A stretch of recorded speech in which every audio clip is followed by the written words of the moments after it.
Hi, நம்ம இன்றைக்கி என்ன பார்க்க போகிறோம் அப்படின்னா பீட்ரூட் புட்டிங் தான் பார்க்க போகிறோம். அதுக்கு தேவையான இன்க்ரீடியன்ஸ் இதை பாருங்கள். பீட்ரூட்டை வேக வச்சு எடுத்து வச்சுருக்கேன். அதை வந்து இப்போ மிக்சியில் கிரைண்ட் பண்ண போகிறேன். அந்த வெந்த தண்ணி இருக்கு இல்லையா, அதையும் நான் வந்து தனியாக எடுத்து வச்சுருக்கேன். இதுவும் நம்மளுக்கு யூஸ் ஆகும், அதனால் அதை வேஸ்ட் பண்ணக்கூடாது. இதை கிரைண்ட் பண்ணும்போது கொஞ்சம் கொஞ்சமாக இதை போட்டு அரைச்சிட்டு நல்லா திருப்பி வந்து ஃபில்டர் பண்ணி எடுத்து வச்சுக்கணும். அப்புறம் தேவையான அளவு சர்க்கரை, சோள மாவு, கார்ன்ஃப்ளவர் மாவை தண்ணியில் கரைச்சி வச்சுருக்கேன். இதுக்கு வந்து டெக்கரேஷனுக்கு வந்து வெள்ளரி விதை, ஓகேவா, அதை வந்து வச்சுருக்கேன். அதில் கொஞ்சம் மிக்ஸும் பண்ணலாம், மேலே வந்து டெக்கரேஷனுக்கு தூவியும் விடலாம். நீங்கள் பாதாம் இருந்தாலும் சரி, முந்திரி இருந்தாலும் சரி, அதையும் வந்து நல்லா துருவிட்டு கூட நீங்கள் போட்டுக்கலாம். உங்கள்கிட்ட என்ன இருக்கோ அதை யூஸ் பண்ணுங்கள். வாங்க, அதை எப்படி இப்போ இதை கிரைண்ட் பண்ணி நல்லா ஃபில்டர் பண்ணி எடுத்துன்னு வரேன். அதுக்கப்புறம் இதை என்ன பண்ணலான்னு பார்க்கலாம். இப்போ வந்து ஒரு கண்டெய்னரில் கீயை அப்ளை பண்ணிவிட்டு வச்சுருக்கேன். ஏன்னா இதில் தான் அதை நம்ம செஞ்சுட்டு ட்ரான்ஸ்ஃபர் பண்ணிவிட்டு ஃப்ரிட்ஜ் உள்ள வைக்க போகிறோம். சரியா? இப்போ அடுப்பு பற்ற வச்சுட்டு இப்போ பீட்ரூட்டை நம்ம அரைச்சி வடிகட்டி வச்சுருக்கோம் இல்லையா, அதை இதில் போட்டுக்கலாம். ஆல்ரெடி இப்போ 1 கப் கொட்டியிருக்கேன். கரெக்டாக 2 கப்.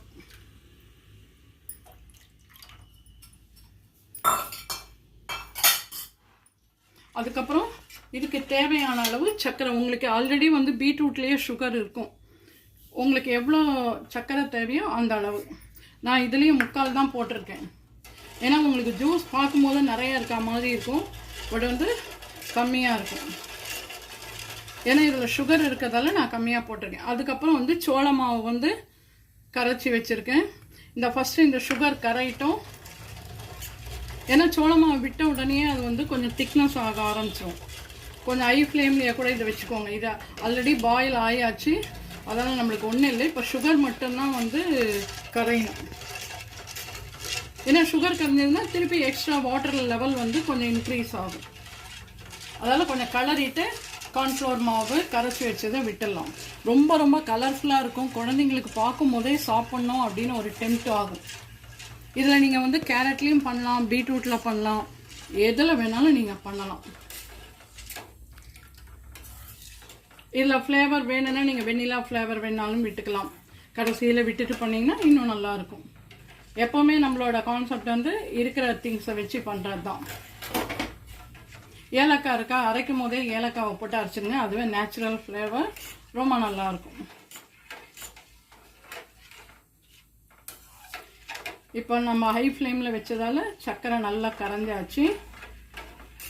இப்போது கரைச்சி வச்சுருக்க சோள மாவு இதில் விட போகிறோம். இப்போ தான் நம்ம கைவிடாமல் கலரணும். கலர் பார்த்திங்களா எவ்வளோ கலர்ஃபுல்லாக செம்மையாக இருக்கும். ஹை ஃப்ளேம்லேயே வச்சுக்கோங்க, கட்டி தட்டாமல் பார்த்துக்கோங்க.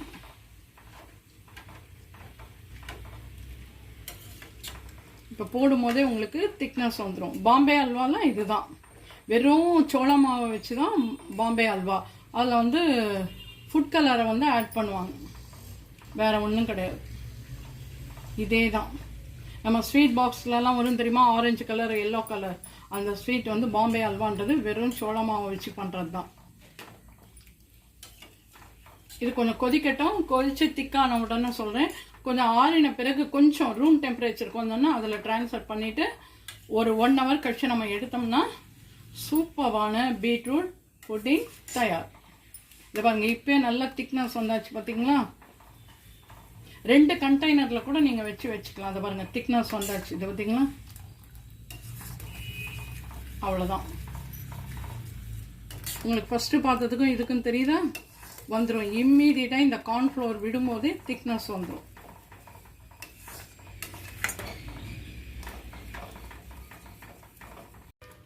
இப்போ இது நல்லா கொதிச்சுட்டு இருக்கு.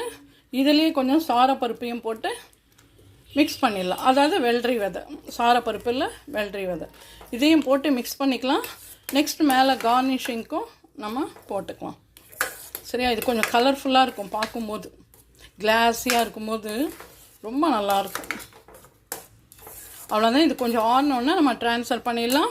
ஆல்ரெடி இந்த பவுல்லையும் நான் விட்டு வைக்க போகிறேன், இதுலேயும் இந்த கண்டெய்னர்லேயும் விட்டு வைக்க போகிறேன். இதுலேயும் கீ அப்ளை பண்ணியிருக்கேன், இதுலேயும் கீ அப்ளை பண்ணியிருக்கேன். சரியா? அவ்வளோதான். இப்போ ஸ்டவ்வை நம்ம வந்து ஆஃப் பண்ணிவிட்டு கொஞ்சம் டெம்பரேச்சர் கம்மியான உடனே இதில் ட்ரான்ஸ்ஃபர் பண்ணிட போகிறேன். சரியா? ரொம்ப நல்லாயிருக்கும். குழந்தைங்க ஸ்கூல்லேருந்து வரத்துக்குள்ளேயே நம்மளே வீட்டில் வந்து குழந்தைங்களுக்கு ஸ்வீட் பிடிச்சா ஸ்வீட் இந்த மாதிரி செஞ்சு கொடுங்க. இதில் வந்து நம்ம பீட்ரூட்லாம் சாப்பிட்றதால ஹீமோக்ளோபின் அளவு இன்க்ரீஸ் ஆகும். சுகர்லாம் நம்ம நிறையவே ஆட் பண்ணலை. சரியா? அதை ஞாபகம் வச்சுக்கோங்க. ஏன்னா இதில் ஆல்ரெடி சுகர் கண்டென்ட்ஸ் இருக்கிறதால நம்ம கம்மியாக தான் சுகர் ஆட் பண்ணியிருக்கோம். அதால் குழந்தைங்களுக்கெல்லாம் இதை கொடுங்க, ரொம்ப ரொம்ப நல்லது. எப்படியாவது ஒன்று நம்ம குழந்தைங்கள சாப்பிட வைக்கணும். சரியா? ஹீமோக்ளோபின் அளவு இன்க்ரீஸ் ஆகும். இதை நார்மலாகவே வந்து சுகர் பேஷண்ட்டு சாப்பிடக்கூடாது பீட்ரூட் அப்படின்வாங்க. இப்போ என்ன கண்டுபிடிச்சிருக்காங்க, பீட்ரூட் இஸ் மஸ்ட், கண்டிப்பாக சுகர் பேஷண்ட் சாப்பிடணும், இதால் சுகர் இன்க்ரீஸ் ஆகாது அப்படின்னு சொல்லியிருக்காங்க. பட் வந்து இது எல்லாமே நம்ம படித்தது தான், இது வந்து நம்மளாம் வந்து சொல்லலை. சரியா? அதாவது சுகர் பேஷண்ட்டு கூட இதை சாப்பிடலாம். அதுக்குன்னு ஸ்வீட் போட்டு தான் சாப்பிட்ணுன்றதில்ல, பீட்ரூட் சாப்பிடலாம். குழந்தைங்க ஏன்னா நம்ம சாப்பிட்ருவோம், குழந்தைங்க சாப்பிட மாட்டாங்க இல்லையா? ஸோ அவங்களுக்கும் இந்த மாதிரி செஞ்சு கொடுக்கும்போது ரொம்ப நல்லாயிருக்கும். கொஞ்சம் ரூம் டெம்பரேச்சர் வந்த உடனே அதில் நம்ம ட்ரான்ஸ்ஃபர் பண்ணிடலாம். சரியா? இப்போ ரெண்டுத்துலேயுமே ட்ரான்ஸ்ஃபர் பண்ணிட்டேன். அதை இதுக்கு மேலே வந்து அந்த விதையை கொஞ்சமாக போடுறேன்.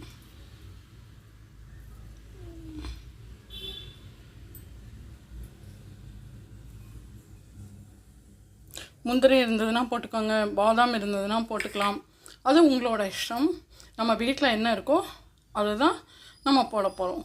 இதை ஃப்ரிட்ஜில் வந்து ஒரு 40 மினிட்ஸ் வச்சுட்டு நம்ம எடுத்து வந்துடலாம். சரியா? ரெடி ஆகிடும் இம்மீடியட்டாக. இப்போது நம்ம ஃப்ரிட்ஜ் உள்ள வச்சு எடுத்துன்னு வந்தாச்சு. அதை பிளேட்டுக்கு ட்ரான்ஸ்ஃபர் பண்ணுறோம். அதை பாருங்கள், இது அப்படியே வந்து இன்னொரு பிளேட்டுக்கு மாற்றிட்டு ட்ரான்ஸ்ஃபர் பண்ணுறேன்.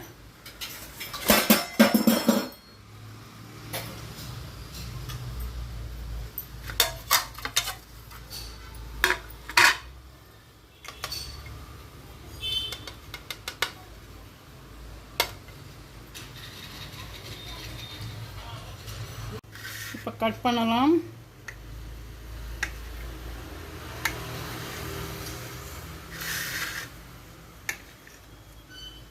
இதை பாருங்க, நல்லா இருக்கு.